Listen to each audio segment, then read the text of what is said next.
মিষ্টির রস দিয়ে। তো আচার বসিয়ে দিয়েছিলাম, বৃষ্টি আরম্ভ হয়ে গেল, ওর জন্য উনুনটা নিভে দিতে হলো। রসটা জাল বসিয়ে দিয়েছিলাম। তো দেখো কী করে আচার করি আমি।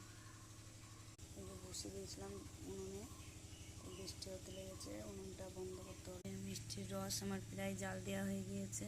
এইদিকে কাঁচা আম ধুয়ে নিয়েছি, এই যে ফ্রেশ করে ধুয়ে নিয়েছি, কিছু খোসা ছাড়িয়েছি, কিছু খোসা ছাড়াইনি।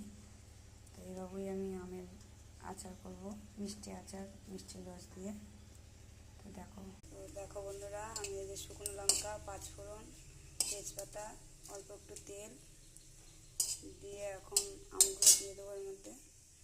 আমগুলো দিয়ে দিয়েছি, লবণ দেবো, ভেজে নিয়ে মিষ্টির রসের মধ্যে দেবো।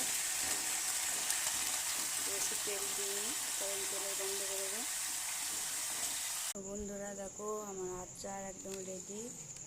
এটা এখন ঠান্ডা হবে, ঠান্ডা হলে একদম জমে যাবে। দেখো তোমরা কত সুন্দর হয়েছে, খেতেও টেস্টি হয়েছে, খুব সুন্দর হয়েছে। তো তোমরা যারা খাবে আমার বাড়ি চলে এসো। দেখো দেখে কত সুন্দর লাগছে, খেতেও স্বাদ হয়েছে। ওরা তোমাদের ভালো লাগলে কমেন্ট করো, শেয়ার করো, লাইক করো। আজ অবধি। তো বন্ধুরা, আমার আচার হয়ে গেছে।